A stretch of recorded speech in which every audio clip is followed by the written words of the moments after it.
Another episode of Semi-Woo. I'm Semi-Woo. Heather. And I'm Amanda. And we've got a good friend in the house. Yes, we do. Finally, Paul. after asking for Hello. so long, we tried to work it out. Yeah. Mr. Paul, is it Gambill or Gamble? Gamble. Gamble. Gamble. Gamble Paul just like Gamble. gambling? Gamble. Yeah.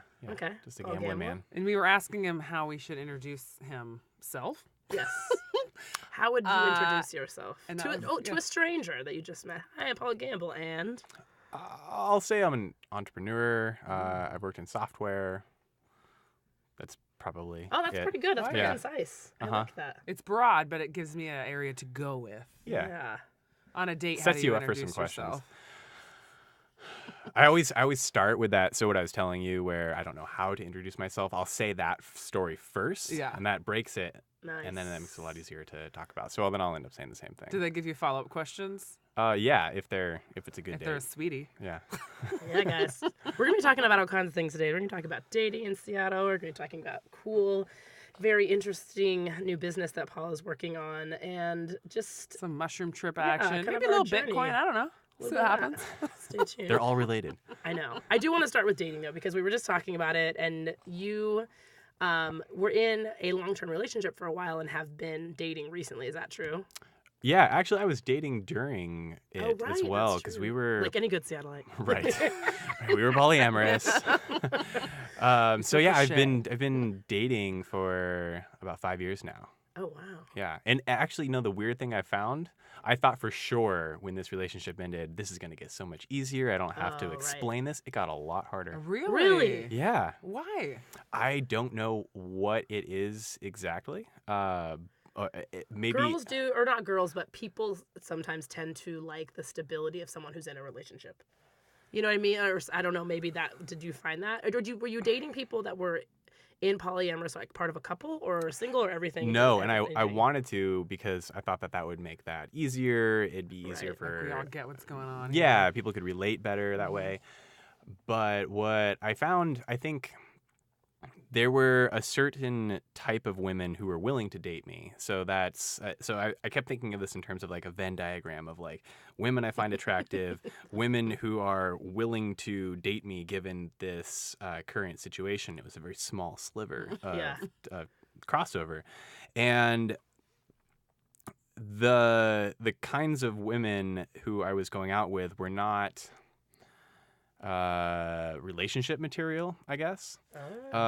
Whereas that's what I'm looking for now, and that's I don't know. It ends up being sort of a different thing. This Yeah, is so because what I think when you're makes dating it? someone that's dating someone else and you don't want to be in a long-term relationship, you're like, they're good. They're not going to be expecting me to be in a relationship anytime Right. soon. They have that. We can just have our thing on the side.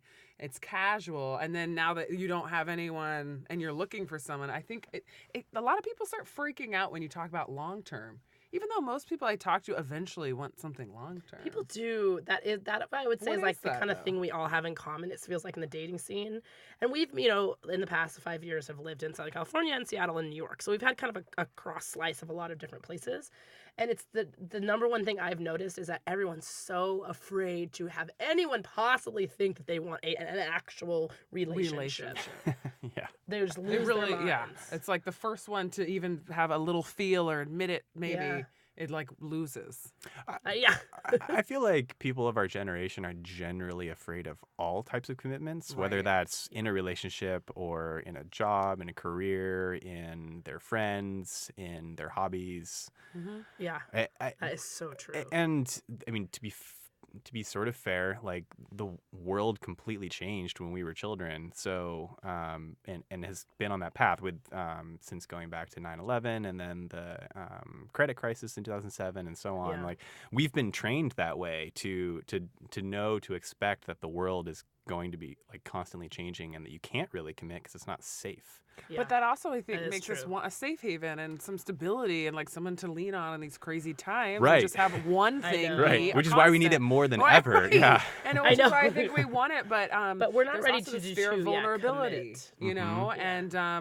and the disappointment of like walking a relationship with somebody and having it fail, or having someone discover your like weird sides and maybe leaving when they discover that, or Yeah. you just Yeah. or this dream that you have in your head of this person like goes away. Like there's so much unknown in the process of entering a serious committed I guess, like Well, semi-monogamous it's the way that relationship. I mean, the biggest fear we all have is that relationships are just mirrors of ourselves. And so the deeper they are with anyone, especially tends to be romantic, the deeper you get to see yourself. And Mm-hmm. people, we spend most of our time trying to avoid that. You know what I Right. mean? And Seriously. hiding in our work or hiding in our phones or hiding in anything. And so, yeah, I think that you're right with the commitment thing. You know, if you look at our parents' generation, they were so much more used to in their daily lives commitment. You were just like, you got your mortgage and you just have your house and you buy your stuff and you keep it forever. Even you the have fucking less choices. toasters worked longer. And you have less choices. Yeah. It's just You like have fewer of everything. choices to make. Right. Yeah. Where now I'm like, God, you can go on Tinder and My get dad it had going. the same job for 20 years, and it was just you were longer periods of time for everything.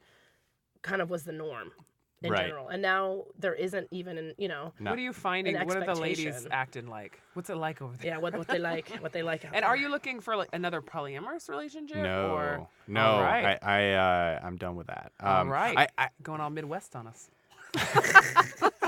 moving out of the Northwest. I tend to think that it can work. It did not work in the way that I was doing it, in which it was hierarchical. So I had a primary partner. At one point, I had a secondary partner. And then all these other people I was dating, they were secondary to my primary partner. I don't think that the hierarchy works, because at one point I had 2 girlfriends. What if both of them need my emotional support at the same time? How do I choose? What am I supposed to do there? Right. You can't really. So where I do think it works is the people who are successful in group relationships, whether that's a triad or a quad or larger or something like that, but where everyone is equal On the same- yeah. That I think makes a lot of sense. And Did you Which is attempt kind of that? like the No. sister wives No. thing. That's more what those relationships tend to be like. Yeah. People think it's like the man's in charge and he has 7 wives, but a lot of those relationships, at least in my limited research, the husband is like, oh no, it's completely Like, we're equal. all Like supporting if each 2 of them other. think something or 3 of them I'm with one, it's not like at the end of the day I'm the final decision and they just have Yeah. to follow me blindly. It's that we're all in this together. mm-hmm. That would make sense rather than the separate It takes relationships. so much communication. And it makes a lot more sense too when you start putting children into the picture as well. So co-parenting in that way. Right. Like if you have, like, think about it. If you have a couple small children and you have 4 parents, like how much easier is that? No, It's and so good for the kids. That's that true. Yeah. It takes a village thing. How all much the adult love are they beautiful getting? Input Yeah. that you get, and decision making, and watching other people do things in different ways instead of 2 damn parents like we had, or like one sometimes, I where know. like that's all the only input about being an adult that you get. And what's funny is that this like core concept of a nuclear family, that's such a modern It's so American new. thing. It's so new. new. Yeah. But we think it's like the way. Yeah. It's crazy. Yeah. It's amazing when you kind of tell people that you're like, that was very in the scheme of just like human community. Yeah. Super new. And it's so odd to me when I just think of it this actually comes up a lot in psychedelic trips for me, when I visually look at like a neighborhood, for instance, like a modern suburban neighborhood, and it's like, let's say, like 75 houses or something, and all of those houses are operating singularly Right. in their little walls. Maybe they know their neighbor's name, maybe they don't. Yeah. But they have all of these resources and all of this intelligence and all of this experience and all of this different ancestry, and they're like, no, it's our family, like mom, dad, kid, Yeah. mom, dad, kid, mom, dad, kid, dog, kid, dog, and it's like, Like imagine if they were able to utilize their shared resources in some Oh my coordinated gosh. way, like Yeah. what they could like how much different their lives would be. Yeah. right. And just to share like hardships with somebody, like you're going through that too, and the beauty my that it is gosh, to I know. share with somebody and know that they have an understanding about your life, and you can kind of share this pain or share this happiness with other people. Yeah. It makes it feel so much better. We witnessed this in Mexico. The way they share resources is second to none. I know. Where they, they'll go to like I think they bought our entire yard sale one time, and they were already distributing it with families. Like, you need this, we can share this, we can get this to the neighbor, we can fix this up and give it to our son. Oh, Yeah. this is good. Like, such an eye and caring for other people, for their neighbors, Yeah. distributing things. It was beautiful. And now we just try to it seems like we keep up appearances for our neighbors, but we don't. I mean, most of us would admit If that, we even even in know our apartments or neighbors. houses or whatever it is. Like, yeah, maybe you share a glass of wine with someone now and then, but even that can take years before you've Oh, gone God. beyond like seeing him at the mailbox and being like, like Right. awkwardly. Right. And yet we all like live so close in physical proximity. Right. It's just very interesting. So, but going back to this dating thing, I have a question for you. So, when you were in your primary relationship, at what point in that primary relationship did you guys decide to either start dating or to open it up? And what was the reason for that? We were about 2 years in, and it was primarily like driven by like sexual desire. We'd gotten together in college. She was only the second woman I had slept with, and we and we at the time had been planning and thinking like, okay, this is it. Like we want to be life partners, and then extrapolating from that, well, okay, well, is that it? We're like 23 years old right now, yeah. and we're not religious, so it's not like we are feeling bound by some sort of like matrimonial commitment or anything like that. And yet here we are saying we're 23 years old and that's it. We don't want to get some strange, we're not done. Yeah, just experience the world more. Yeah. And so we were able to find another woman to have a threesome with, and that was fun and great. But they call them unicorns for a reason, and because it's so difficult to find that, especially without just already knowing someone and having that kind of relationship. Did you ask friends? No. Okay. Well, because we didn't know anyone who we had that sort of relationship with. Yeah. And then after a while, we were looking again and couldn't really find that. And I had suggested, well, what if we like started looking independently? And then so we both agreed to it, and or she agreed to it, and then I had this thing where I very much want to be on like an equal footing with my partner in a relationship, and so she was saying, yeah, you can go do that, and I said, well, okay, if I can, you should be able to do that too. And then we both made OkCupid That profiles. makes you a unicorn, by the way, Right. because most Yeah, guys are like, no, seriously. I want to, but not you because I can't share you. So thank you for being that way. a big deal. Sorry to interrupt you. Yeah. So we both made OkCupid profiles. Did you help each other make them and pick pictures? A little Family bit. that makes profiles together. I A know. little bit. This is the first time either of us had taken any sort of forays into online dating. Oh, wow. And so, Interesting. but this was back in 2012. Okay. So online dating wasn't world. even Different world. Yeah, totally different. Yeah, Still a little creepy.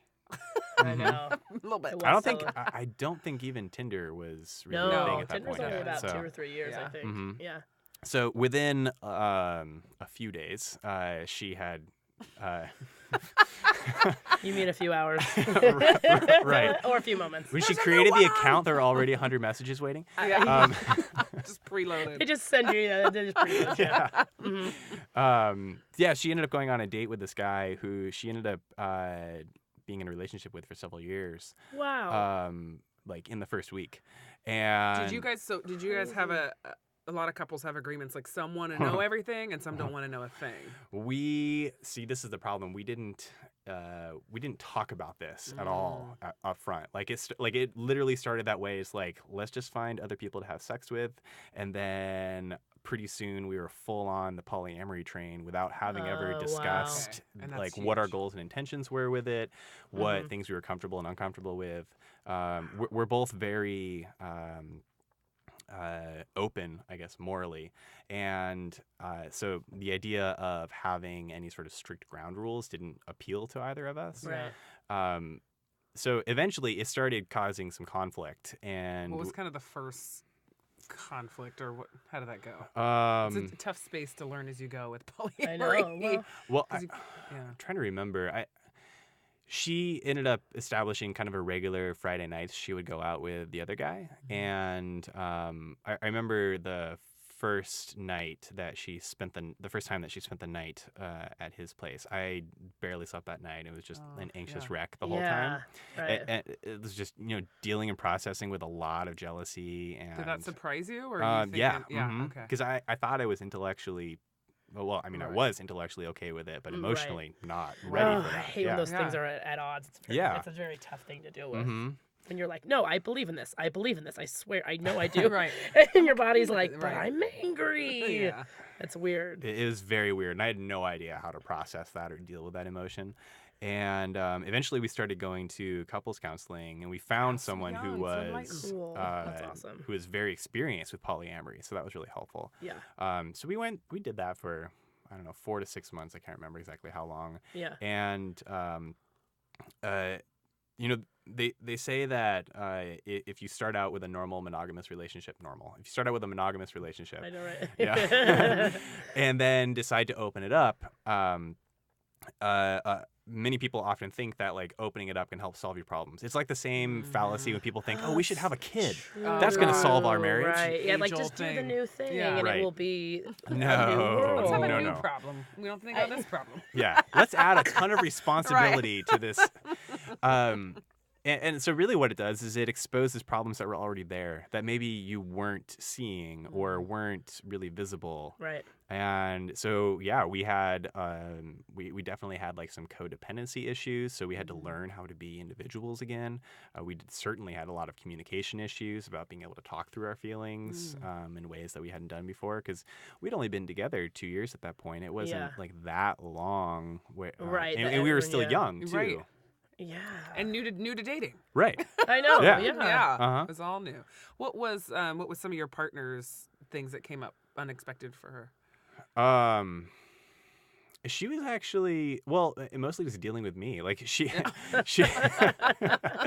she handled this way better than I did. And I remember her saying at the beginning of this of the experience that she felt polyamorous, like in a way, like she was identifying it in the same way that someone might sexually identify in some way.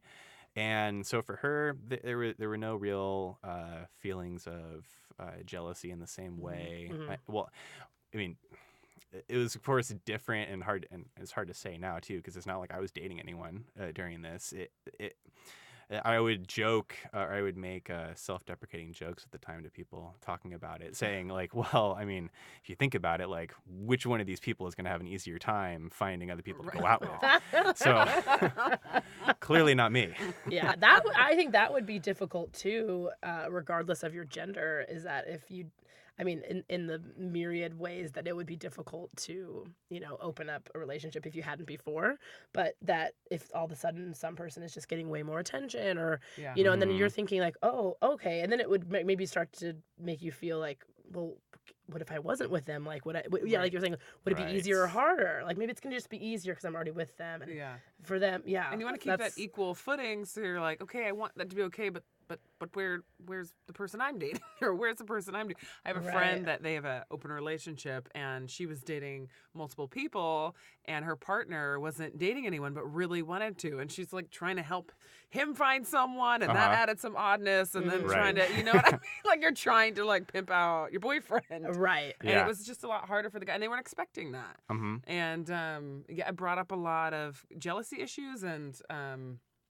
issues like kind of feeling bad maybe for a partner. I know. It's a whole new world. It's a huge world. But from after that, do you feel like you were kind of, comparing that feeling of being polyamorous or monogamous is almost like similar to your sexual identity, where it is on a spectrum, right? So some people feel like certain times in my life I felt more bisexual, certain times I felt more homosexual. And so do you feel that on that same kind of spectrum way that you are leaning more afterward towards more monogamous? I think so. I think it's more from just based on the experiences I had. Like I found it difficult to be able to be with more than one person at a time.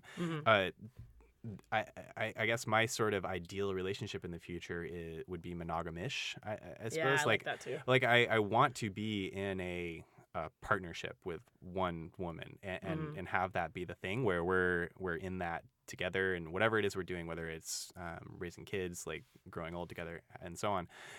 But on the other hand, like I don't really see I don't really see like the reason to be so puritanical about sex. Yeah. And to slight tangent, one of the other things I really liked about polyamory was the openness that it gives you to establish whatever a relationship is going to be with someone of the opposite sex. So if you're in a strictly monogamous relationship and you find yourself, and some people are better at this than others, but if you find yourself starting to become like really good friends with someone of the opposite sex, do you start to feel uncomfortable with that? Right. And what is there a boundary and over which you can't cross? And if you do, then you're breaking some sort of trust with your partner. Yeah, like it's super black and white, right? Like they have to be Right. this friend, they have to Yeah. only be here. And, Like, it's a slippery slope. I need to back away from right. this. And whatever almost this even is. if you have Yeah. like the slightest feelings, all of a sudden you're like, I must be in love with them. You know, Yeah. even Right. that. Yeah. And that could, it could just be Yeah. that you like really care about them as a person, but you Yeah. can't really care about them as a person because they're the opposite sex. Yeah. So Yeah, then you that's start feeling interesting. guilt about having like loving, compassionate feelings for another human Oh my being. God, Like absolutely. it's very backwards. Absolutely. Yeah. I Yeah. totally agree with Mhm. that. That's really, I think the ish, that's why that monogamish, that Yeah. really does describe me well in that sense of, I would love the idea of like having like that number one, that partner, that kind of like ride or die, that person with you.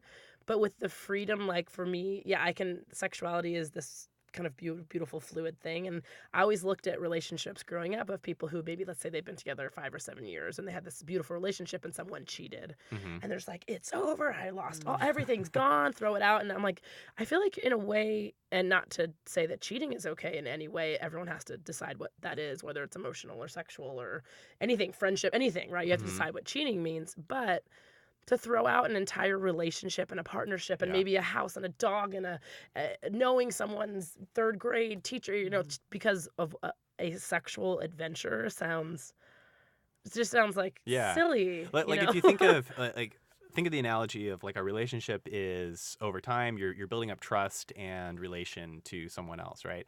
So what if think of it like stacking bricks. You're building a brick wall, and as more time passes, you're adding more bricks to this wall, and it's getting bigger and bigger and stronger and stronger. And then if, you know, in your example, 5 to 7 years in, someone cheats, that's like taking a sledgehammer to the wall and you break some of the bricks. But most of the wall's still there. Right. Yeah. Like, yeah, you break some trust and you have like issues to work with, and maybe it's revealing problems that you weren't identifying and working on, but like there's still a foundation there. Right. And You're right. And if seems you silly give up to the that up. foundation, Yeah. then this is shedding some light on some deeper issues. Is that Right. you probably Yeah. didn't want to be there and are using it as a you know, as a way to get out of something maybe that doesn't feel right, and maybe not. It's not about. I had friends that happened, and she was like, "We're done, it's over," and I was dating like 2 weeks later. I'm like, "Were you really?" And the truth came to it that she was done with that, and that was an opening for her and her partner to have this conversation to dismantle this relationship in a certain way. Yeah. It was an acting out thing, and then I'd have people that get back together and strengthen even stronger after something like that. I've seen that many happens. times. Yeah, yeah, totally. And I think it would just be hard for people if you're in a super strict, no variance whatsoever monogamous relationship to the point where you just don't even talk about it. Like if you have you just don't even talk about it. Like that way, anything you do is broken trust. You know, like any feelings, like you said, any compassionate feelings you have toward another human being of the opposite sex are suddenly like like you're breaking us, and that's so strict. Yeah. And yet, like the other way, which is having multiple intimate emotional relationships with multiple people, that would to me just sounds very difficult too. It just sounds like I was like I can't even get like a one date like to have like like you were saying people spreads need on you, or false let's say that one of your partners like someone's going through like a death in the family, Yeah. and then someone else all of a sudden's like lost their job, and you're like, oh, that's crap. That's it's just and then a where's the lot time for of- me in that? Right. Oh my gosh, Seriously. And I'm an introvert. I need my alone time. Mm-hmm.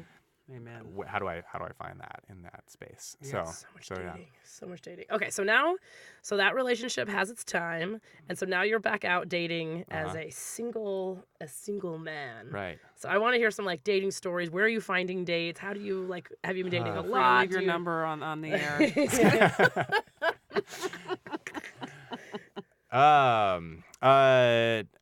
Only online, only through apps. Which ones do you use? I use OkCupid, although less sparingly now. It's always been my go-to. Bumble, Hinge. Oh, geez, I don't even. Well, Tinder. is Hinge the one that finds people around you? or no? Like hyper local. Like you're right. Like in New York, it'd be like they just walked past you. Oh no, streets. I have seen ones like that, but no, that's Yeah. not it. Hinge is slightly different in that they're not a swiping app. So you see a profile and they have their pictures, and then there are some short conversation starters that like the next place in the world I want to travel to is, and then you fill it out. And then a bunch of things like that. And then you can like any of those things, a picture or the conversation starter, and then add a comment to it. And that starts the conversation with another person if they accept your like, contact. Right. They see all the contact. Uh-huh. Okay. Yeah. Interesting. There's a new one called The League.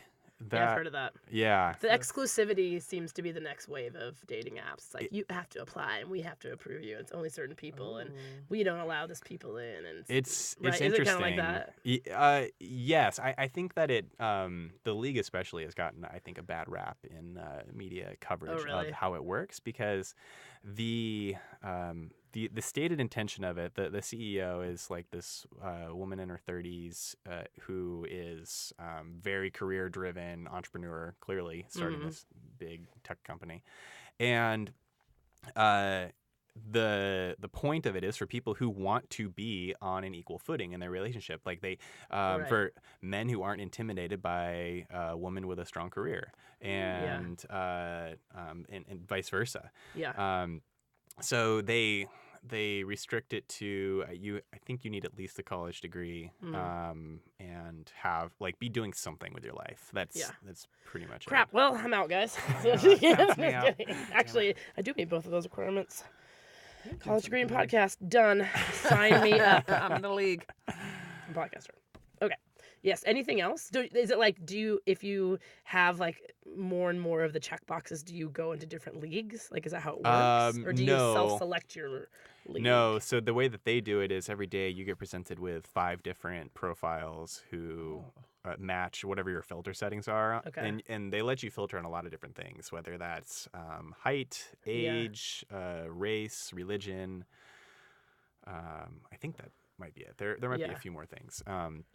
And so you'll get presented with those, and then you can choose to like them or not like them. And then if you both like, then you get matched and you start a conversation. And then it's just like Tinder. Oh, okay. Yeah. So the only thing is really just like more. Is it more? Would you say like who is in it? Yeah. Yeah. And do they only accept certain people in it? Like, do you have to send them your picture of you next to your? You have to. I don't know if they're still requiring it, but I had to log in with LinkedIn. Okay. Oh, snap. So that should say something. God, I guess LinkedIn's about a it. shambles. I know mine's a little bit all over the place. People still contact me all the I damn know. time on there. It works. This is a really Do you quick Tinder side at all? note. Oh, sorry. No, I just want to do a little LinkedIn question/rant here. Have you guys noticed that LinkedIn is the most invasive, crazy? Like, people will say that they saw something on LinkedIn or just do something. I don't know why it seems to connect to all other aspects of my life, but the minute I log into LinkedIn, like especially if I haven't in a while, the weirdest people come out of the woodwork. People find me on Facebook. I don't know how it does that, and you obviously know more about tech, but I feel like LinkedIn is the most invasive website. It's weird. I get a lot of congratulations for things. Those weird me out too. Which, isn't terrible, but it's odd. And endorsements. Do you want to endorse them? Do you want to endorse People them? Like, endorse me for the weirdest stuff. Like, people like the mailroom guy at a job I had like 10 years ago will endorse me for public speaking. I'm like, well, thank you. That's kind of the genius behind the stickiness of LinkedIn. Like, they were really the first the first bigger social network to ask people, like, this is how they got started, to ask people to upload their address book, their contacts list, and then send out invites. So that's what LinkedIn was doing like 6-7 years ago. And so they like to do stuff like that. So when you log in, they'll say, hey, this person, will you recommend that she knows these skills and so on. And so they're just constantly feeding people with that. And you're getting congratulations from people because they're scrolling through their feed. They're just scrolling through their feed and they're seeing that Heather started a new job at somewhere, and they're just clicking. It's like they're clicking the like button. Congratulations. And then you're getting a notification about it, and it feels weird. It's so odd. I I'm know. like, wait, first of all, who are you? Yeah, like what did I do? And It's what usually job when I is this? change my resume because my resume tends to switch in between like this is my professional sales resume and this is my like kind of woo-woo resume. Oh wait, my comedic entertainment resume. Like it depending on what I'm trying to do, my LinkedIn Yeah. looks very different. Right. So every time I change it up or change my like specialties or anything, I get all the congratulations buttons and they start coming in and I was like, oh wait, did I get a new? I was like, oh, I didn't. No, guys, I didn't get a new job. I just put up a job that I Right. had on it. Created. Created a new one. But Old news. anyway, so that's like LinkedIn side note. But like, do you have any recently some either memorable dates or some like very Seattle dates or good, bad, I or think every date otherwise? has been a very Seattle date in that it's been a good time and we've gotten along pretty well, and then I don't ever hear from them again. Ooh, I did not know that perspective. Yeah. So Interesting. it's I get ghosted on probably 90% of the time or more. After a physical Oh. date? I Just in general, hate but that. but yeah, also after dates. Oh. Ghosted. Yeah. Like just no contact. Yeah, or sometimes we will even agree to go out again, and then I will try to coordinate, set up, schedule a time and place, and then I won't get a response. What are Yeah. you doing wrong? Oh. Just kidding. No, but that's curious. And this is interesting It is, because but I have everyone's been had a ghosted a few first bunch. dates where I haven't wanted to have a second date. Mhm.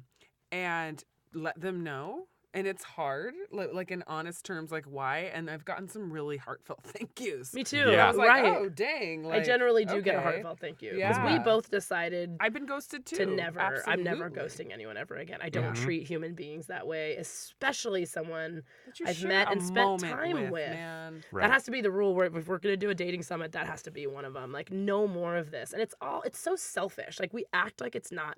Like, well, I don't want to hurt their feelings, and We I don't only want went to. on I don't want one this. date. It's like it's all about you. It's all about you having the minute chance that the person might, I don't know what you think. Like, they're gonna react harshly, or they may not like me if I tell them the truth. Right. This person that like, you're probably never going to Why see do you again want them to anyway. like you? Yeah. You don't want them. You don't care, right? Yeah, it's ghosting. You would treat them like It's you wanted to be super treated, which is immature. like, okay, what happened? Like totally in the dark. Are you dating very young women? No. Oh, well, crap. No, actually, that's impossible. I find it impossible to talk to anyone more than like 3 years younger than me. I'm about that. That's like kind of the range. And Seems like it. I feel like All that the gap young is bucks growing hit me wider. up. Yeah. Because I'm a few years younger than you, Yeah. and so I'm 29, and I was probably about 7 or 8 years old when we got broadband internet at home. And so I always go back to Wow. thinking about this. Like, we were the last generation of people to remember what life was like before the internet yeah, kind we of were. took over everything. Completely. But we're Yeah. also young enough at the time that it came out to fully adopt it, and Yeah. and it feels native to us. It's not like our parents who on Facebook who like they're Oh, still God. like It's a struggle. you're It's doing a this wrong. constant Old struggle. people Yeah. Facebook. Love it. Right. But we were the first. Uh-huh. We were the first adopters of it. But But I the- still remember the encyclopedia on CD-ROM. Yes. that was the Encarta, internet, dude. kids. Mm-hmm. Encarta, 95. And I actually still was one of the best. remembering 20 phone numbers. I don't Yeah. remember the phone Yeah. numbers, but I Mhm. remember remembering phone numbers and calling people Mhm. and looking on maps to get places and Right. having the conversation before you left the house and then hoping to I God that know. you get to the place on Mhm. time. I don't remember how we made plans without. You kept them. I guess you just. Yeah. I don't. You Yeah, couldn't that's it, yeah. cancel that. them when it was You game just on. couldn't cancel. You just didn't cancel plans Yeah. without. And flake out. Yeah. Wow. And now we just do all the time constantly. You know, Right. the thing with Oh my ghosting, gosh. so when we were dating in New York, the theme of dating in New York is like who can care the least. Mhm. And Who can? Yeah. ghosting was the way that you could care the least, like win. Right. So if someone was like, yo, hey, are you there? Like, did you still want to go out? And you don't say anything, that you're sitting there like, aha, I win. Like, I care more. This person wants to see me again, sucker. Yeah. That's what it kind of felt like. There is Yeah. that weird thing. yeah. And I remember, and I did this one time. I didn't want to ghost, and I sent a message, and then I got ghosted on my "sorry, I don't want to see you again" message, and it kind of hurt. Ah, that would make more sense, though. You That's know? not ghosted. If someone doesn't say But I anything think when they maybe just that's got why someone rejected, doesn't. Right. But I think know. maybe that's what someone either you think someone's going to write you back and be like, oh, you're lame, or I didn't like you anyways. Maybe that's why they would ghost somebody. They could at least reply with like the teardrop emoji. Right? I know, a little something. Come on, I thumbs think we're down. all just like dating. It makes us feel so disposable, and yet we treat people like they're disposable because we have these apps that are like, "Are you ready for your next serving of 10,000 people for me to show you?" Right. It's just like that's what we kind of had talked about on our episode when we talked about online dating. Is that real human relationships and relating, and then these apps like do not mirror each other of how we interact and meet people. And so we do, and that's how it felt in New York, especially, even not just online dating, but just the city, since there's always so many people moving in, moving out, moving in. I think it's just busy that you're like, don't worry about it if this didn't go perfectly. I'm just gonna go find one of the million people behind you, and the million people who move in next week, and the million people who move in the week after that. So you're almost always looking for the next perfect thing, or like the perfect person, or the hotter person, or the more connected person, or the whatever person, because they're all there. Which is literally impossible too. Like, think about any relationship that you've had over time. Like, it takes time to build up to the point where you're feeling more vulnerable around them. Right. You're feeling a connection with that person. You're together long enough where you're going on trips together. Like, that doesn't happen on the first date. You'd never know. Dude, that doesn't happen sometimes in the first 5 dates. I mean, it really takes time to get to know someone. I don't know why we're surprised. I don't know why we're saying that as if like we didn't know it. Because it needs to be said again. I know. We've forgotten somehow. We think that we should know immediately, and I didn't like the way they did this, and they chewed their food weird, and they, it's like we're just, because I feel like a lot of the apps set it up to where you're just judging, like hair, no, picture, no, this, no, wrong phrase, said the grammar. So we do that on dates too. We're like, nah, this is weird. You did that wrong. Why did you do this? It's got a deal breaker.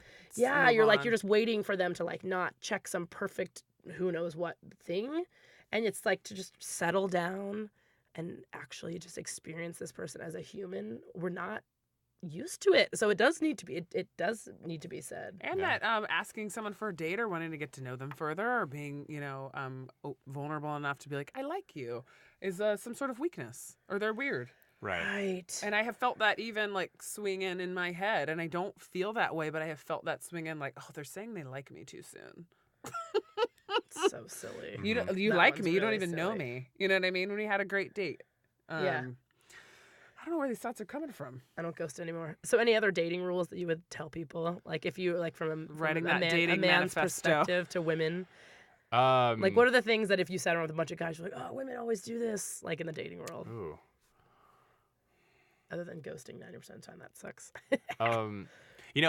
Something that people I think might think of, but actually is never an issue, is paying at the end of a date. Ooh, this is a tough one for me. I have never once had an issue where we didn't just both immediately agree to split the bill. So that's one that Do you say it first? No. It's like it just I feel like it's assumed that every date that I go on, it's always felt assumed that we're just going to split this. Now, this may be the reason you're being ghosted. I have ghosted. to add to. Well, okay, there's a little bit of truth. I'm 33. I was raised with very traditional parents where the man paid. Mm-hmm. And I get it that in this day and age, if we were to write a manifesto, but I don't know, would I write the manifesto where the person that asks pays, which is where I'm at these days, or where it's just mutually, it's split down the middle? Like if someone asked you on a date. You're right. If someone went out of their way and like wrote you and said like, I know this great new bar, can you come Tuesday at 7? Like, I'd like to take you there. Would you, if they wanted to pay for you, would you find that strange? I would find that strange for a number of reasons. One of which is I don't get asked out. Women don't do that here. Yeah. If they explicitly said that too, I feel like that would just be sort of weird and awkward. Would you is there a situation where you would feel led to pay for the date? Yeah. If it were like more than just going out for drinks or food or something, like if I asked someone out to go to a concert with me, like I would just get buy the tickets. Yeah. And especially if there's anything that you have to prepay for, like you have to pay in advance of like going to an event or something like that, then I'll pay and not even like question it or bring it up or anything like that. Right. I like when a guy pays. I don't know where it comes from, and I've stopped kind of dicing around if that's right or wrong. Yeah. If a guy asks me out, Mm-hmm. if I ask them out, then I want to split it, and that's a double standard. So I realize that like if I'm going by my rules, the asker outer should pay. But there have been times where I feel like I've bought my freedom by going Dutch and splitting it because I don't want them to pay for a meal and then feel this obligation that rises up in a lot of women that we have to continue the date or maybe kiss them or it's promising something that we don't want to promise. I'm like, oh no, we're splitting it. I probably feel the same way about that. In that, like especially here in Seattle, I feel very conscious of not wanting to put undue pressure on a woman. It's so hard. I know. The nuance and the tiniest things. Yeah. The I did date a guy. We didn't end up having a lot of chemistry, but we did have a overall like good kind of classic date, I would say, where he picked out the place, but then he also asked like, do you like this type of food, like this type of cuisine? And I said yes, and he's like, wonderful. So it was like he was planning it, but then he also was giving me some space. And then he said, he's like, this is where it's at, but if you would like, I can come pick you up. If you don't feel comfortable, we'll meet there. Great, we can meet there. But he's like, I always and we had been talking earlier about dating and dating rules and stuff, and I guess he had been on a panel where it was like a lot of tech people, and he was kind of like trying to help these guys with the dating scene. And he was a little bit older, so I think he was of the more kind of a little bit more traditional ilk.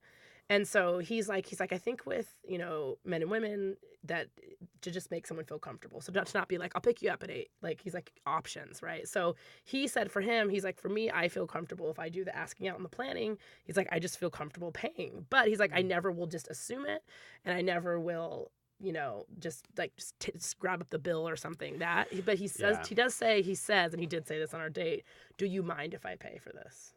Because then you have to say like, actually, I'd prefer to share. Or yes, and thank you. Yes, and right. It's a great way to put that. It is a great way to put it. And I was like, I don't mind at all. I never did. And I felt great. I mean, it was just maybe it is that we had, like that kind of traditional.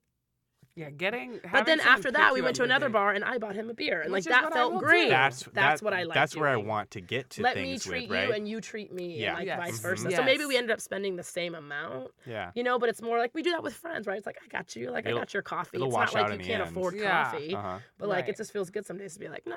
Which is why going Dutch sometimes I used to think was a bad sign, or I would be like, I wonder if the guy knows this is a bad sign because I'm buying my way out right then and there, not going to the second place. Yeah.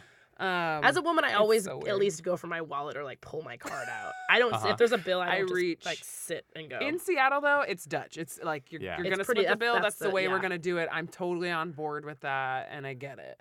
Yeah, I'm on board and I think it needs to be that way now, because a lot of times, yes, maybe someone asks me out, or like, they write me on Tinder and they suggest a place, but then we're kind of deciding, what time do you want to meet? Is that the right place? And then we've co-planned this date, and it's not it's not them anymore. It's like us. So then splitting it makes a lot more sense. Yeah, this is very Seattle though, because in other cities there are girls who are like, oh hell no, I would never date a guy again. Southern California, if the guy doesn't pay, it's over. Completely. It's a sign.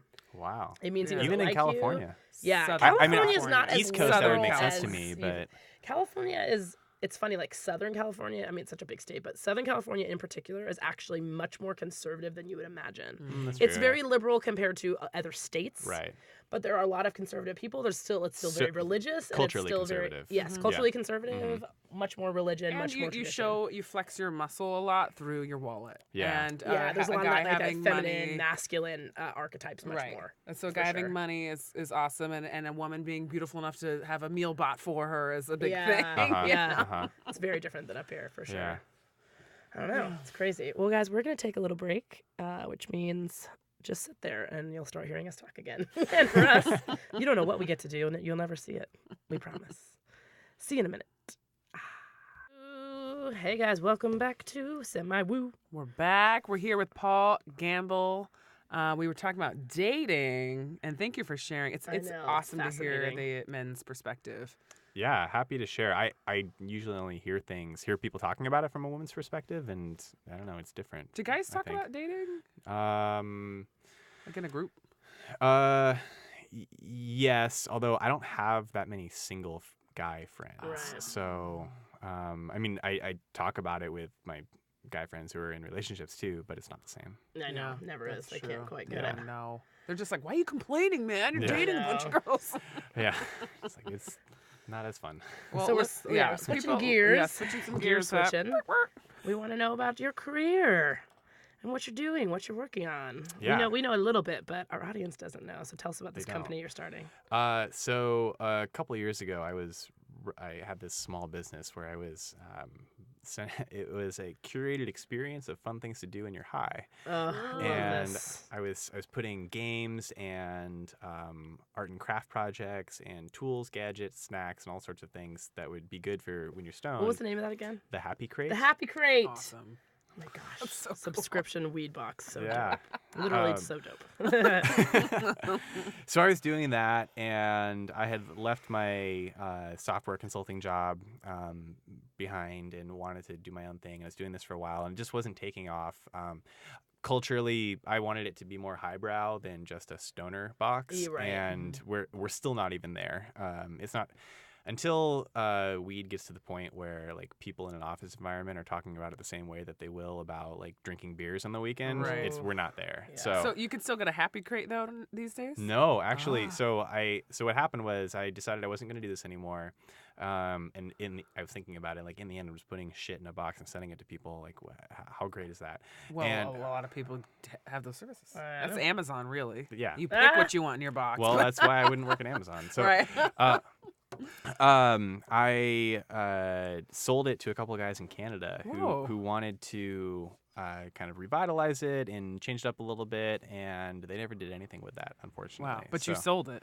I sold it. Yes, Cha-ching. I can say I sold Doesn't a business. matter. Yeah. So I started. Someone told me to watch this video, this TED Talk by a guy named Simon Sinek. Do you know who he is? Yeah, the comedian. No, dating show? he's like No, a. That's White Sinek. I'm sorry. I just realized that. He's one of those business guru guys that goes around giving talks about businessy guru-y Cool. stuff. Right. And his shtick is what he calls the golden circle. And so it's 3 concentric circles. And in the center you have the why of something. Outside of that, you have the how, and then on the outermost circle, you have the what. Mm-hmm. And the example he'll give, and it's so cliche, like every marketing case study always uses Apple as Right. the one because we all know it. But Right. so Apple, the why. Well, we think different. We think that people should engage with technology in a more like humanistic way. Mhm. How do we do it? Through user-centered design and making beautiful machinery that facilitates the things that people want to do. What is it? Well, here's our product line. We have iPhones, we have MacBooks, we have iPads, and so on. Got it. And that's how they market from the why. And then you can compare that to he compares it to Dell computer. So Dell starts with the what, and say here's our product line, and here are the features that they have, and that doesn't inspire people in the same way. You don't have like the event announcement for the new iPhone was yesterday, Yeah. and people all over the world were tuning in to watch this. Sure. People line up to watch. You don't No get one's that sort of lining thing. up for Adele. Mhm. Dude, you got Adele was the Well, last they'll time line Dells up were for kinda Adele, cool. just not. Adele, for sure. Yeah, just not Dell. One guy in line's like, what is this? Is this computer going to sing to me? Right.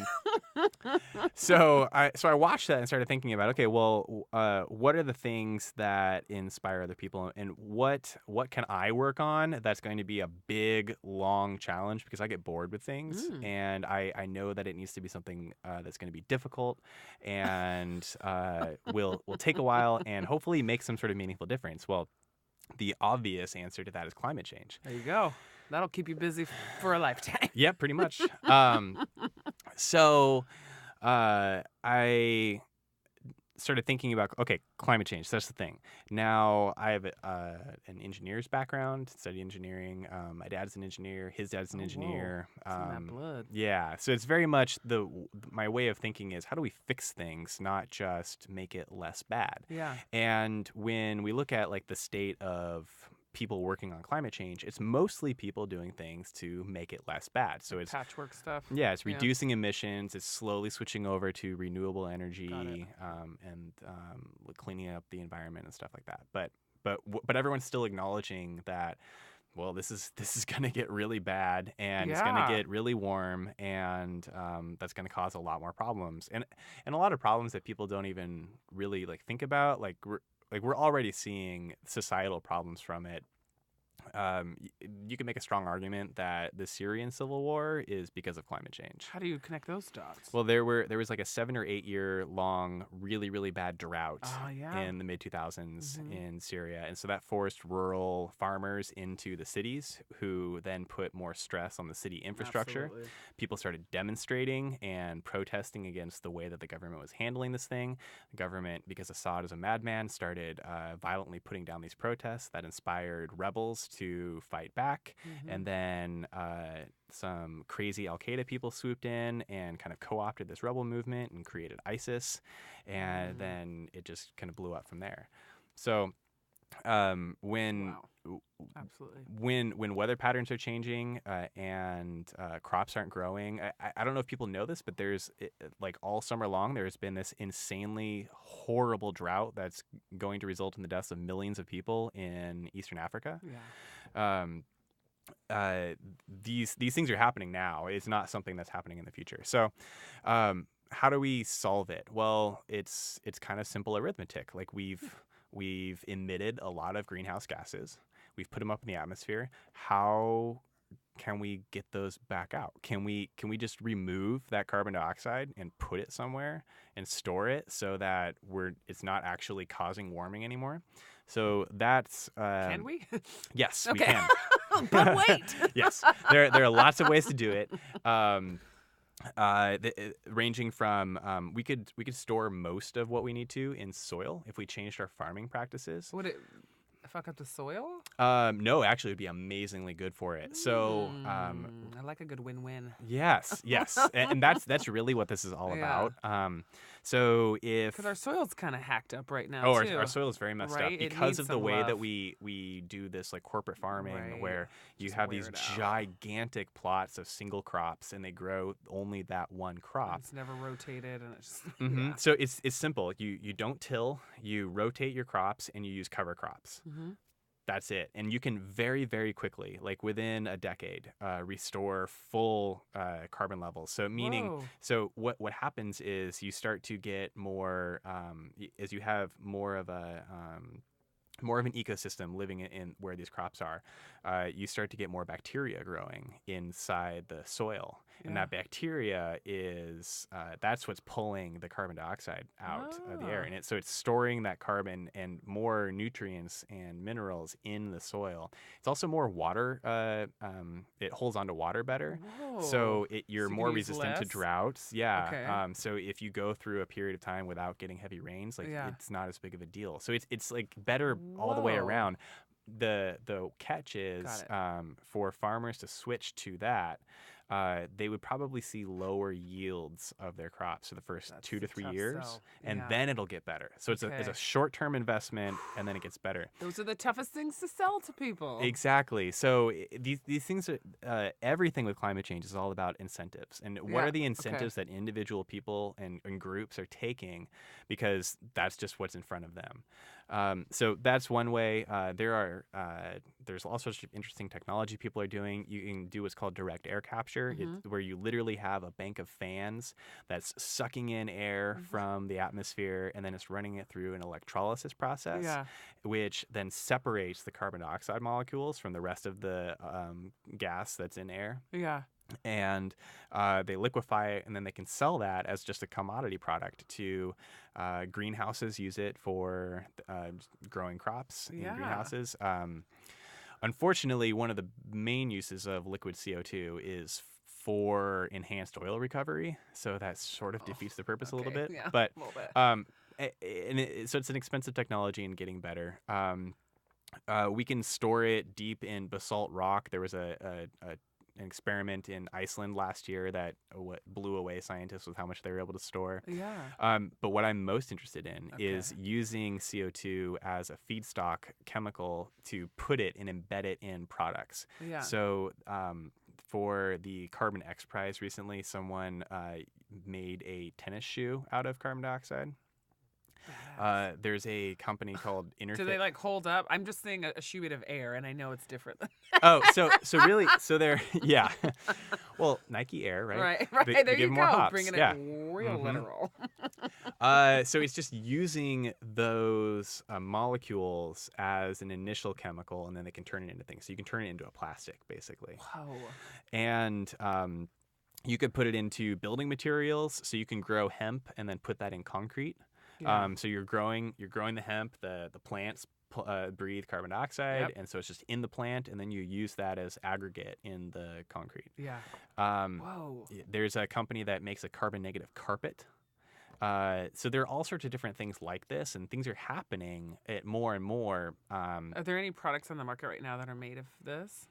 Yes and no. So there's there's a company out of California called New Light Technologies that they take captured methane. So this is like a power plant that it's emitting things, and they capture some of that methane. Yeah. So it's not actually pulling it from the atmosphere, so it's not carbon removal technically. But they'll take that, and then they can convert that into a polymer, into a plastic. Yeah. Actually, speaking of Dell, they See, I knew it'd come around. Dell uses some of these plastics. IKEA has committed to, I think, half of their plastic. And that's a lot of freaking plastic. It's a lot. So much. That's a lot of cutting boards. By like 2020 should be used in there. Really? So yeah, these things are out there. What are these products made in this process? How do they long term? Will they be recyclable? Do they get weird in the planet? Like, is it? That's a good question, and it's one that I'm willing to postpone answering. Okay. I would rather deal with a trash problem than a global warming problem. Got it. So I like the idea of storing it in plastics and building materials and other more permanent things. Even for homes and things that aren't necessarily trash or that will throw away in a landfill in the end. Right. Housing and stuff like that. Mm-hmm. So this is super exciting. What part of the process are you working in or developing right now? Yeah, so I'm listing out a bunch of different ways that people are doing this. Yeah, right? there's so many. And I for a while, so 2 years ago, I started a meetup group called Carbon Removal Seattle. We meet once a month. Sexy. And the goal with it was for me to say, like, I don't know what I'm doing here. Yeah. My background's in software and computers. Yeah. The last chemistry class I took was in high school. Yeah. So who out there is working on this? Who's interested in Whoa. taking an approach like this? And what I didn't even know, like the phrase carbon removal wasn't even a thing at that time in like mid 2015. People were saying carbon capture, which is capturing it from a power plant. Yeah. So I started this group, and we've slowly grown over time, and we've networked with other groups. So there are a couple of research centers. There's one at Berkeley. There's one at Arizona State. Whoa. So people are doing this, but it's still not that big. Okay. So actually, there was this guy at Arizona State. So I'm an alumni of Arizona State and grew up in Phoenix, and I saw that they had this Center for Negative Carbon Emissions, and they started that after I graduated and left. I was like, of course, right? Always.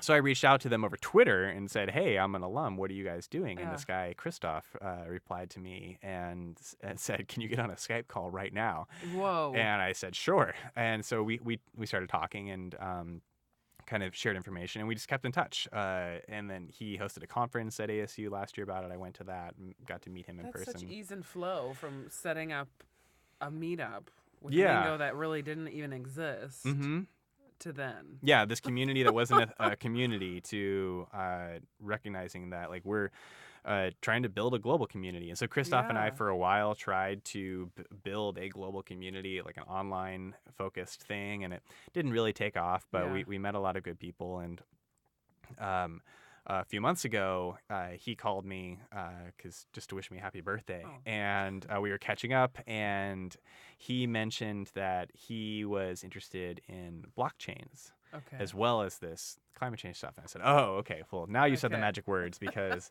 I have been looking for a way, because blockchains and cryptocurrency are my other like main passion, obsession. Decentralization in general. Explain what blockchains are. Okay, so we've all probably heard of Bitcoin. Yes. And blockchain is just like Bitcoin is a blockchain. Bitcoin was the Okay. first blockchain, and a Okay. blockchain is just a ledger of transactions that Okay. happen. So if I pay you a number of Bitcoins for drinks that we go Yeah. out for, and then that transaction gets recorded on the network, and every single person participating in the network sees that that transaction happens, agrees Yeah. that it happened, and then adds it as another link in the chain. So that's why it's Okay. a block of transactions. So that's Right. why it's called blockchain. Got it. So it's just this continuing thing. So you can look back and see every single transaction that's ever happened with Bitcoin. Whoa. Yeah, which is also why it's not Transparent. anonymous, and Yeah. It's pseudonymous. Are there people that just kind of explore and look at the chains Oh, and yes. see what and point things out and find crazy ones and stuff? Yeah, Ooh. definitely. That's a growing thing. In fact, I was reading how the IRS has hired this company called Chainalysis Yeah. to do that, to try to find tax evaders. Oh, whoa. Yeah, because we are just Does it live in one place where anyone has access to it, or is this some? No, so every wallet has an address, and it's just like this long string of characters that's randomly So you generated. have to know that language. Yeah, but if if I send you some Bitcoin and then you send some to Amanda, that you can follow the chain of that Yeah. happening as it goes. So so the records are there. So it should be technically possible for, say, the IRS to know if people have like bought and sold Bitcoins but haven't paid their taxes on that. Yeah.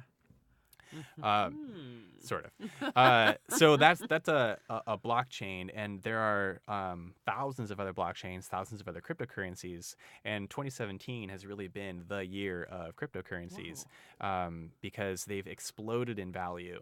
And more people are getting involved and buying these things as investment tools, Really? but also getting involved and using them to solve problems. So Okay. there's this blockchain that this is my favorite one, called Ethereum. And Ethereum was started in 2014.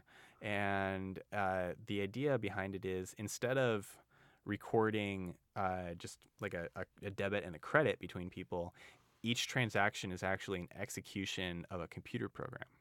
Oh. So what that does is that creates a world computer that we're all able to see and agree that like that transaction happened. Like there's no Yeah. fraud, there's no hacking of Yeah. this, because we all see everything that happens. Yeah. And that enables so many different things, basically anything that you can possibly think of. So at first, you can, let's say before Ethereum, you wanted to make a new cryptocurrency, a new Yeah. Bitcoin type thing. You had to make your own blockchain, which means you had to get people who were miners, who were like facilitating the transactions, Yeah. and you had to get people who were using it, and you have to like somehow like Get it build that up out of together, nothing. right. Yeah. But with Ethereum, you already have lots and lots of people using it. You can make your own cryptocurrency now on top of Ethereum. It's called a token. Oh, whoa. And you can issue that token to people in any way that you want, and you can put parameters on it. So you can say, we're going to make 1 million of these, or we're going to make 10 Yeah. million of these, and maybe some of these will go away over time, or maybe Yeah. we'll create more slowly over time. You can make up whatever rules you want. Whoa. And people are using Ethereum to solve all sorts of interesting problems. Like you could put land title rights on the blockchain. So it's sort of commonly accepted here in the West that we know who owns what Yeah. land. That's not really the case in many countries. So when the 2010 earthquake in Haiti happened, that wiped out all of their records because they were all on paper. Or I've read lots of stories of people in South America who have been defrauded from their land because someone was able to forge a certificate or something Yeah. like that. Well, if it's in this public database that everyone can see, and everyone can see every change that happens to it, so Yeah. we know if someone is trying to mess with this, Right. then that can't be defrauded. Like it's you can't defraud, you can't bribe the blockchain, But you can't doesn't corrupt everyone in that transaction have to? So, like, if let's say I'm like, okay, I'm gonna make a blockchain, and I own this mansion in California now. it. the person living in that mansion would have to be part of this transaction and agree that that's Yeah, the thing. Like I mhm, can't yes. just go and like Right. set up my You do own have to thing. get people like using the network and saying Okay. that we're using this. So it's like if you were doing it in the property example, Mm-hmm. eventually, like if you made a blockchain for this property and like 100 years down the line, you could go back and see, yes, this person owns it, or this is where it traded hands. Is that why these are so important now? Like, Yeah. it's Mhm. just Yeah. taking these transactions and making them Yeah, they're exist permanent. forever on Mhm, in the space where this happens. Right. Cloud. Yeah. Yeah. That's The definitely one sky. big aspect of it. Yeah. Um. Could So I make a currency yes, like Heather's money? Because that's what You can make- money is. you- We you can make forget that Heather that's what coin. money is. you can make Heather Oh. coin and you can issue it to people and you can Yeah. say that if let's say you lived in a small like co-op and you wanted to share responsibilities and expenses with everyone else in your co-op. You could issue your own little currency just for that. Like let's say Oh, you God, let's say that's revolutionary. everyone gets assigned different chores to do for the week, right? Mhm.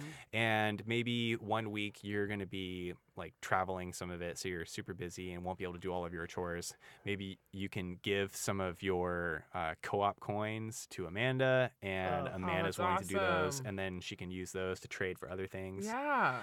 Yeah. It's just energetic. It's what money is. It is what except money it's is, yeah. not It's using like representation. U.S. American money. It's representation. Yeah. It is. It's all. Of Really, all it energy is. and Mhm. output and input. And it's a way, like the way that, as someone who comes from a very non-math brain, which is myself, is that because people always say like, oh, can't we just get rid of money? Like, just get rid of it completely and go back to, like, I'll trade you. I have 2 snakes and I Just need bartering. your turtles, right? Mhm. But you're like, but you don't know the value of a snake versus a turtle.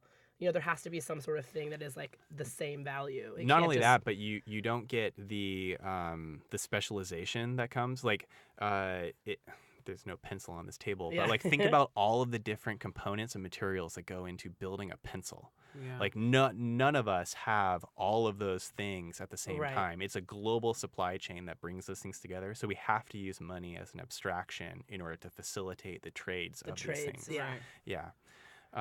So Wow. so that's what money is, and you can make Ding. any cryptocurrency on top of Ethereum. So Christoph and I were talking about it, and I'd been talking to a member of my meetup here who works in the carbon offsetting space, and he acts as a broker. So carbon offsetting is they're voluntary markets and they're mandatory markets. Like California has a cap and trade scheme. So if you're a manufacturing company and you emit beyond a certain number of tons of CO2 per year, you have to buy offsets for that.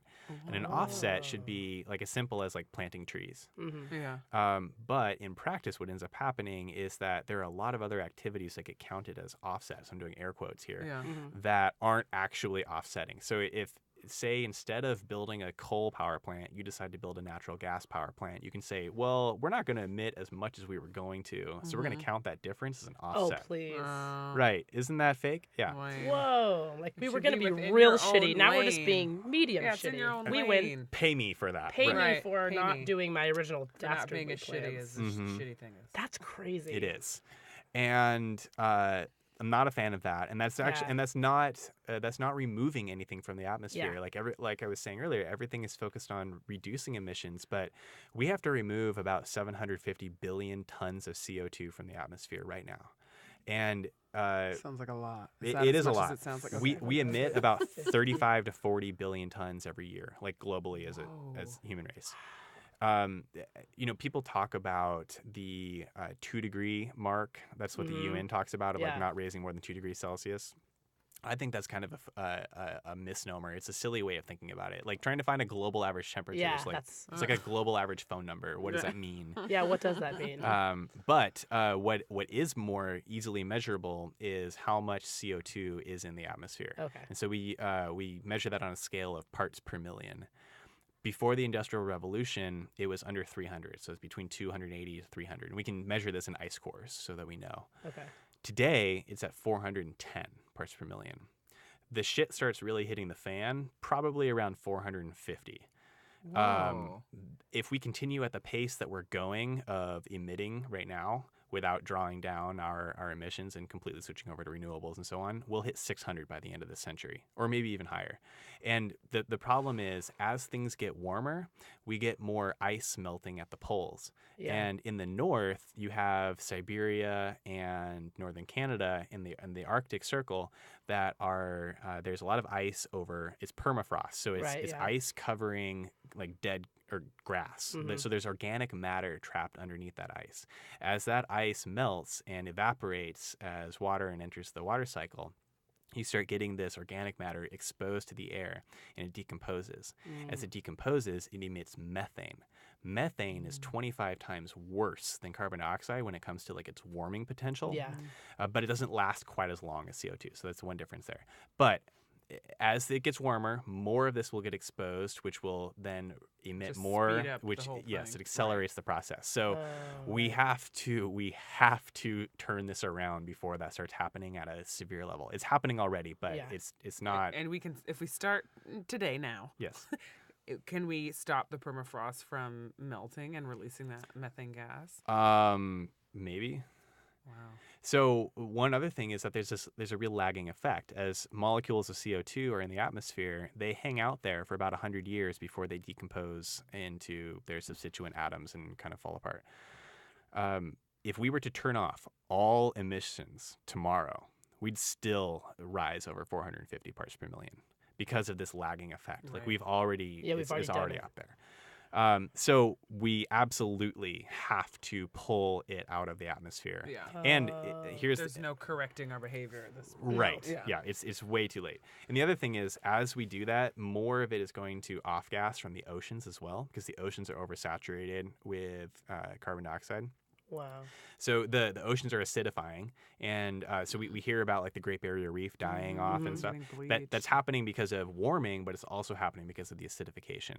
So there's more carbon dioxide stuck in the oceans than should be in there for optimal life. And so as we pull it out of the atmosphere, it's sort of like it's just going to equalize. So we're going to get some off gassing from the oceans and going back up in the atmosphere. So this is a big problem to solve, to figure out how to do. So we started thinking about ways to do it. I've always been, like I said, I've always been interested in products that that can pull out CO2, but also like do something for people that provide some utility. Right. But I don't have a products background. I tried some things. The experiments weren't really working. And we started thinking about, well, what if we could just facilitate this carbon offsetting process and make that easier and better so that it's actually doing removal? So here's what we're going to do. We're excited. Listening in. We're building a marketplace or a brokerage where we're going to make it easier for people to pay other people to sequester carbon dioxide, and we're only allowing carbon removal. We're not none of that like bullshit. Yeah, power like plant offset stuff. Mhm. Yeah. And we're going to try to incentivize new forms of doing it that aren't currently participating in this carbon offsetting process. Okay. So like that shoe or that carpet that I mentioned, it's like if they were to go through the carbon offsetting process, it's really onerous. You have to bring in these third-party auditors. You have to comply with a certain protocol methodology for how to measure it. You have to wait until it's been sequestered. It's very expensive. There are a lot of lawyers involved, and it's not worth their time to do it. But if we can make it easier for them to just say, hey, we sequestered this much, it's very easily provable, and then say, all right, now someone else can buy these, then we think it will happen. So the people who want to buy these offsets range from like wealthy individuals who just want to contribute towards that. Like the Earth continuing? Yes. Random. To corporations that buy these offsets for their corporate social responsibility reports that they put out for shareholders at the end of the year. So a lot of these companies do it voluntarily. Microsoft is completely carbon neutral now. They bought and paid for the Nisqually Land Trust, which is basically a big forest down by Olympia. Yeah. So companies are cool. doing this thing voluntarily, and Good. there's lots of money that wants to be spent on this sort of thing, but it's too onerous to find the good projects to do it. Right. And the other problem is if you're a carbon offset project developer and you're going to plant a forest, well, you have to put up a lot of capital for this because you have to do it, and then you have to manage them for like 10 years before you can start to get any ROI. And then you have to find a buyer. You have to find a counterparty. So you have to go out and do the sales and business development process. And, and it's a very, everyone's always focused on these co-benefits of like, well, okay, so if we're planting a forest in Kenya, are we building schools for like the local communities? Like, things that are ostensibly good, but they're holding this back. Process back. Right. Interesting. So we're going to do so by creating a new cryptocurrency. Oh. That links in. Yes. All your things. So the cryptocurrency is going to be one token will be worth 1 ton of CO2. Okay. So if you are a company and you want to offset 1,000 tons of CO2, it's going to cost you 1,000 tokens. If you are a provider of these offsets, whether you're a farmer and you're sequestering it in your soil or you're putting it in the carpet, you provide your like audited, verified offsets. You sell them into our marketplace, and then you receive tokens. Wow. Now, these tokens are just tokens, and as with all money, it's not just cryptocurrency, but with all money, it only has value if people believe that it has value. Right. Yeah. And so there's this trend that's been happening. It goes back to last year, but gotten bigger this year. That's called an ICO. It stands for initial coin offering. So it's like IPO initial. Cute. Yeah. But it's a crowd sale of these tokens. So it's basically someone saying, okay, we're gonna mint all of these coins, we're gonna create them, and we're just gonna sell them publicly. And they sell them to speculative investors who are buying them with the expectation that the value of the token is going to go up over time. There are lots of different models why that would happen, but it's basically as long as the company behind it is doing something that's producing value, like you should expect that the tokens would go up. Interesting. So one example. What's an example? Okay. So there's this company that I'm a big fan of called Funfair, and they're out of England. And it's do you remember the video game Star Fox? Yes, totally. Do a barrel roll. So That's cool. the creator of Star Fox is the guy behind this company, and Funfair it's an online casino gambling platform. Okay. So they've made these really beautiful 3D games that are just standard house casino games. Yeah. And then they're going to license this software out to other people. So they're not actually operating casinos, but anyone can set up their own casino in whatever like jurisdiction they want. Yeah. And then the token that Funfair made will be used to pay for the betting in the games. Yeah. But the users don't have to see it. So let's say I started a casino. Yeah. And you want to show up and play the games, you could still just put in your credit card and buy however many chips you want to play with, and then play with them, and then you cash out. So in the background it's this token, but as far as you see, it doesn't. It's still just like cash money. It still doesn't matter. And so they sold their tokens in a crowd sale back in June, and then the expectation is that those will become more valuable because as more people use it, they're a scarce resource, so there's only so many of them that were made. As more people use it, then the value of it should go up. So what do people do with, like, in the example that you were using with someone who had a farm and they were going to be getting this certain amount of tokens? What do they do then with those tokens? So they could have a couple different options. They could take the tokens and they could immediately trade them for Bitcoin or for cash and convert it into something that they wanted to do. Okay. They could use it as a currency and pay other people with these tokens if they wanted. I'm interested in what sort of third-party services might develop around this. Say there's like a financial lender who wants to facilitate the carbon offsetting projects, and they say, okay, we'll pay you a fixed fee in cash. We'll take the tokens when we sell them into the marketplace. We'll take the tokens as a hedge because we think that they'll go up in value and it'll be worth it to us. Yeah. That's our profit margin. But that makes it much easier for someone to do their own business planning to decide that, all right, okay, we can commit the capital to doing this sort of project. That's crazy. That's creating a whole That's new so, financial world. That's amazing. Yeah. Yeah, it really is creating a whole new And financial helping. world. I mean, it's not for, some online game. It's to Well, that was save the, our that was the planet. question I was just going to ask. Like, I think a few minutes ago you said, that in order up until this point for these companies to do this carbon offsetting, it was just this tedious process. And they're like, oh, where's the profit in this?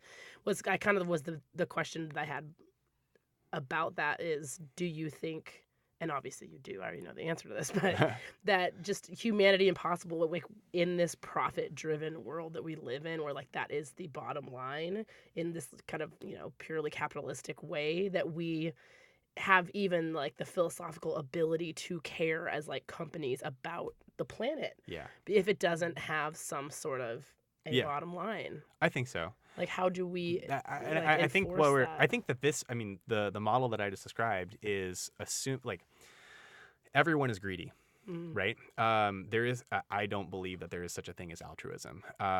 Everything that we do is self-motivated. There's I believe in that too. There's a Friends episode about this that's really funny with Phoebe and Joey are in the argument about it. So I always go back to thinking about that episode. So what we're doing is we're aligning the incentives more properly so that everyone who is motivated by profit is doing good things. Okay. And that's, I think, is the solution to Yeah. really all of society's problems, is aligning incentives in a way such that the outcome that we want is also lined up with people getting paid to do it. Yeah, Because that's what people do things for. I know. Yeah. That's true. It's like the exchange of energy, the exchange of whatever you want to call it. It's an exchange of either your time, your energy, your resource. You can name it a token. You can name it money. You can name it your life. Yeah. Like there is an exchange of resources, and there has to be a benefit. And that is the like. And climate change is a unique thing because it's something where people feel very powerless about. I know. For the longest time, everyone's always seen it as, well, we need our governments to step up and do something. Like, Right. newsflash, they're not doing anything. They're Yeah. not going to solve this. It has to be us to, Yeah. to do this. And that's happening with all sorts of different things. But when it comes to climate change, like now we're giving people the opportunity to say, you don't need like enormous amounts of money to like start. You don't need to go out and plant a forest yourself. Right. Like yeah. you can participate in a very small way and know that what you're doing is making a positive difference. Like if you wanted to offset your entire carbon footprint for the year, all you need to do is buy some tokens from us and then go spend them in the marketplace on offsets. Yeah. That's it. And then you can know That's that so it happened. cool. Go back to eating meat on Mondays. Yeah. So as we That's sort really of wrap cool. up here, how close, like what stage are you at right now? So we've just really gotten started. That was the germ of this idea was a few months ago. And we just last week started participating in this month-long hackathon that is really just focusing on things we were going to be doing anyway. So it's we've broken this up into several phases. The first phase is we're doing our market research. We're also figuring out how to do all the legal compliance stuff for this. So finding the people doing these awesome things with carbon removal, and Finding them, talking to them, Yeah. understanding what their needs are, and then actually just buying current carbon offsets and reselling them to them, so we're understanding how that market like works better, Yeah. and also Cool. gives us a little cash flow. And then we build out this platform, the software, and that's the funny, like the technology side of this is the easiest part. Like Right. Really? it's very straightforward. Wow. Yeah, it seems like it would be. I could make a currency and issue it in 15 minutes. That's not the hard part. The hard part they're is coin. the people Yeah, they're aspect. coin. Yeah. Yeah, we can make Heathercoin after this is over. Mine would be a man dollar. Not as good as a Schrute buck, which is also one of the classics. That exists. Yes, 1,000 Schrute bucks. Every like fake money that you've heard of, people have made tokens for. Oh, over. sure. So Yeah. cool. So we're in that early phase. We've got a team of 7 people working on this hackathon. So we're still figuring out like who wants to be involved on this Yeah. in the company Are longer you getting term. good reception from these Oh, companies? yes. Awesome. Yes. Because they're like, help, help. Yeah, they're like, help us do Yeah. this. Do this. Right. Yeah. We've. I mean, people are showing up out of the woodwork like every single day because, like I said, like climate change is a thing that people care about and want to do, They but do. but no one's had any agency until now, and I so know. that's what we want to give Other people than like, the opportunity to do. drive a Prius and like eat vegetables. Like that is seriously, that's all people can Compost. really, Yeah. totally. And much again, it. that's just like you were saying, it's really just like preventative and not actually taking action to remove. Yeah. Yeah. Dude, my that's so gosh. awesome. And I have to say a big ass thank you. It's people like you that I like know. make these big changes happen and have these vision and the drive. It's not easy to put all that together and start this hackathon and work in the way that you do. It sounds like And it's to like marry a startup. these worlds, like this is what we talk about on Semi-Woo a lot, is like that the world can get very divided into like, I'm in business, like I'm in spirituality, I'm in helping the planet, I'm an environmentalist, which means I don't know about business or you know, this, and you guys are being like, okay, this is the world we live in, this is how financial systems work. People want profit, they want to see it. We can't just pretend that doesn't exist, but we also can't pretend like this earth's just going to continue the way that it does and be like, yeah, business, yeah, fuck environmentalists, and like, and even creating a war between like capitalists and environmentalists. It's like those can be the same people. And Right. knowing your strengths and loves. Like I Yeah. thought you were like, and so I'm working on a new clothing line that is with made with carbon, whatever. But it's like the things that you love doing, your strengths Yeah. that this team can pull off, and in a big way. It's awesome. Like you That's get to do cool. like what you love, and it helps people. I mean, I think that's like all. That's of our what every dreams. That's that's what a we lot of all people's want, we right? all want to dream. feel Yeah, purpose, it is what we you want. know. And Yeah. I feel the energy Yeah. coming off you. It's Yeah, exciting. it's really cool. Yeah, Yeah. I'm very excited. I mean, this is really the culmination of the last several years. And not even Dope. culmination. That's not the right word. But like to get to this point, like action's really happening, and we've been Yeah. trying to make this happen for several And you have years. So, actionable items to Yeah. do I know. this thing. Mhm. Ladies, line up. I know. No ghosting. Paul Gambill. No ghosting. He may not pay for you, but he will. He will pay in a He certain is- currency. I will tell if you about have that cryptocurrency if you currency. He'll want. make Yeah. you a coin. He'll make you a coin someday with your face on it. I Hey girl, promise. you want a coin? You want a currency? Tell all the ladies right, that. right. One last question before we go. This is my last question for you. So, about a few weeks ago, Heather and I were out dancing. This is when we went to Creme Work, which is a wonderful. If you guys love dancing, Creme Work is so it's much pretty fun. dope. Everyone dances. The music is insane. It's wonderful. And I meet this guy as I'm walking in the bar. Who knows why? I don't know. We just start talking right as I walk in, and he's like, "Dude." He's like, have you heard of Bitcoin? I'm like, yeah, I've heard of Bitcoin. I'm like, I really understand it, but I'm kind of, I have like a very outside view of it. He's like, I had a friend who just told me to invest in Bitcoin. He's like, I invested like $500. 2 days later, it was up to like $750. He's like, I have to tell you about this. And he was all like stoked about it. And he was all on, he's like, seriously, like you can just like the return on it is insane. And true. was this just some crazy guy who was trying to like loop me No. into buying Bitcoin? No, he's absolutely right. The return is that much, like 50% return in a few days. Like that's what he was trying to say. I mean, yeah, and you could also lose 50% in 2 days. Yeah. That happens. Like, right now, today, it's the 13th, and we're in a pretty vicious bear market because China is talking about banning certain types of Bitcoin trades inside the country. But interesting. it's a very Yeah. news-driven sort of investment vehicle. But Okay. But yeah, so at the beginning of the year, the total market cap, which is like all of the coins times whatever all their values are, was around $17 billion. Okay. And today it's over $150 billion. Whoa. So you just like loaded. Are you retired, Paul? Wait, you're single again, or are you Find out more. It's semi-woo. I'm semi-retired. Semi-retired. Yeah. Semi-retired. Paul is definitely semi. So if any of you ladies want to date him, that's definitely a word that you want to throw out there. Well, tell us where we can, and we'll of course write this on the description, but where we can find out. Do you have like a website of just information for this company just yet, or what do you? We don't have anything for the website yet because we still haven't even decided on the name. Ooh, that's a tough, yeah. part of a business. Yeah, it is. But I can tell you that the meetup group is meetup.com/CR Seattle.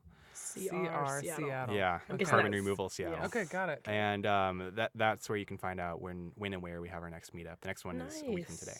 Badass. Very cool. So anyone who is interested in any process, any part of this Yeah. can come to the meetup just to even learn or to be a part of it. That's really Or cool. date Yeah, you. really. So the point of the meetup is a place where people can come and share the projects that they're working on and talk about this. We've done a lot of self-educating and learning and just sharing. Like, here's a great book or great article and so on. So it's really just like a place for people who are interested in this to come share about it. Nice. Yeah. Oh my gosh, that's Awesome. Thank you for coming. Yeah, thanks. Paul. Yeah, thanks for Always having me. This is a lot of Oh fun. my gosh, this will be. I see the look in your eyes, and we could be the first podcast he's on talking about this as it Yeah. gets That's like true. bigger and bigger. You haven't and talked to bigger. anyone else, have you? No. All right. This is the first one. We're in. Got to trademark ya. Take care, Thank you everybody. guys. See ya.